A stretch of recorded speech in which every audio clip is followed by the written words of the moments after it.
Hello everybody, it's Pleasant Awesome, and we are talking to Greg here, and he is demoing a game here called Sedition Wars, Battle for Alabaster, which I had the pleasure of playing a demo for. Why don't you tell us a little bit about yourself and about the company you work for and your game? So I am a volunteer for Cool Mini or Not, and one of the companies that's manufacturing and distributing for is McVeigh Studios, and they've just come out with their first game called Sedition Wars. And I like to describe it as a tactical board game, and in it you have board tiles that you can create your own maps and arenas to fight on, and it's very objective driven. It's not go out and kill the other guy. Instead, it's you got to go turn off the reactor, do the self-destruct button, get your guys to escape on the train. In addition, players design their forces. It's not a set figures that you use. You actually make those choices about, do you want to have the medic in your squad? Do you want to have the flamethrower specialist? Or do you just want to have a horde of red shirts that you can send out mindlessly to their deaths in the hopes of completing your objective? In addition, that the rulebook actually provides rules for creating your own scenarios and campaigns, besides the 8 that are already offered. Yeah, it's great.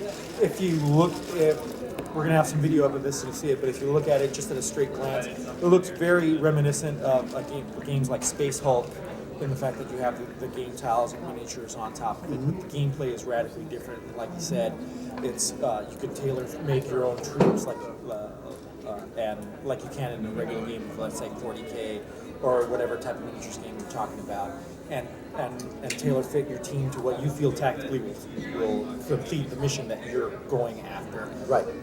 So it's a little bit more involved than just your regular type of tabletop board game, sort of a hybrid between kind of a board game and a miniatures game.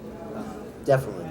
And if anybody is interested, we do currently have a Cool Mini or Not link up on our main page. You guys can check that site out. I know I waste countless hours of work on Cool Mini or Not, just checking things out. As you guys will see on the video, these miniatures look great. They're very detailed. They actually come with textured bases, which I was really amazed to see. Instead of having to go out like you do in Malifaux and buy the textured bases separately, you come with textured bases. And you have cool looking mutant alien type guys, you have zombies, and you have great looking sort of futuristic trooper type models out here on your board. Why don't you tell us a little bit about the background and storyline of your game, and let us know what sides we're going to be fighting for. Okay. So right now we have 2 factions. We have the Strain and the Vanguard. So what the Strain are is they are an alien nanites that came in contact with a military computer. And the best way of describing it is they're now kind of going kill all humans, where that they send out nanite swarms that infect and corrupt humans, turning them into these essentially space zombies. And as you look at the models, you'll see that some of them are a lot more organic, like zombies, but as they evolve, and they can evolve in the game, they become much less organic and more metallic and machine-like, where they eventually become a pure, just alien machine. And on the other side, you have the Vanguard, who are space paramilitary force that's sent into Alabaster to try to figure out what happened to the colonists there, and then eventually try to cleanse it of the strain infection. In the Vanguard, you also have access to many different heroes. You have Kara Black, who's the commander. You have Akosha, who's the sniper. You have Vade, who's the medic. And you can use those heroes with your team to help augment it with their much better abilities and stats at the cost of having less troopers in your squad to complete that scenario. So you have the option of having something kind of hero-driven, or something purely just move-driven, or a hybrid of something in between. Exactly. And actually, the Strain player has options too, because besides using nanites to spawn their Strain models, they also get points to have certain models in play. So there's some tactics into that. So for example, we have the Grendel, who can spawn out extra nanites a turn, which lets you spawn more troopers, as opposed to maybe Quasimodo here, who is a model that actually has a ranged attack, can help corrode the enemy and things like that. So you actually have some tactics and what you want to spend your initial points on, in addition to the models that you're going to be spawning later on. So you're going to have a lot of models out there with a lot of special abilities, but one of the things that I really liked when I ran the demo of this is that although I felt that a lot of my troops had very special abilities that gave them a lot of character, the basic mechanic for just about everything is very simple and very codified and unified into one basic mechanic. So you are dealing with a lot of special rules, with a lot of extra extraneous style rules. It's pretty much just modifiers to the basic things that you're going to do. So why don't you tell us a little bit about the core mechanic of it? So the core mechanic is, well, twofold. It's action-based, so everybody has 2 actions.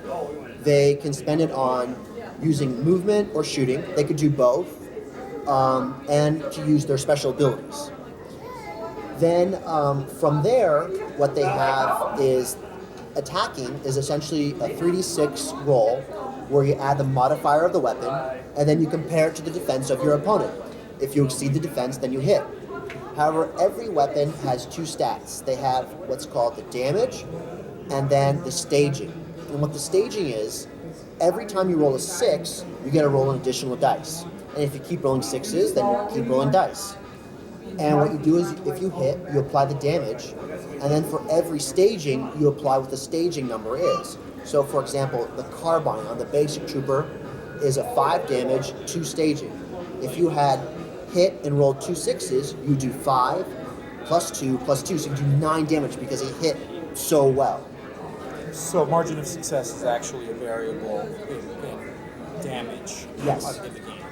And just so to clarify, when you roll a 2 hit, it's an additive of all the dice that you roll plus the exploded dice to see if you meet a threshold number. Yes, exactly. So you're not just looking at individual dice like you do with other games where you just look at every 4 or better is a hit. You actually have an additive sum of all the dice. But 6s give you extra bonus stuff. Mm-hmm. Okay. Tell us about when you think this game can come out and come available, and what kind of packages you guys are making available for people to purchase. So right now we have a Kickstarter going that started last Friday, and we actually met our funding goal in 6 hours. So now we're doing all the benefits for people that continue donating. The more people we get, the more benefits we get. So since we met the goal so quick, we're actually going to give the players, whoever orders on the Kickstarter, extra parts to make more of the models, more of the Vanguard into female troopers. And then the game, you can get on the Kickstarter for $80. When it comes out in October, it will retail for $90. But for the Kickstarter, if you put in $100, you'll get all the extra stretch goals that we put in as it goes on for the next, I think, 27 days. One of the first 2 to come out was, 1, we're going to give an extra squad of Vanguard troopers, so that's an additional 12 Vanguard, and a limited edition Cara Black model, where Cara Black is the commander model, and the limited edition of her is her in the more traditional Vanguard armor, so the Prophet armor.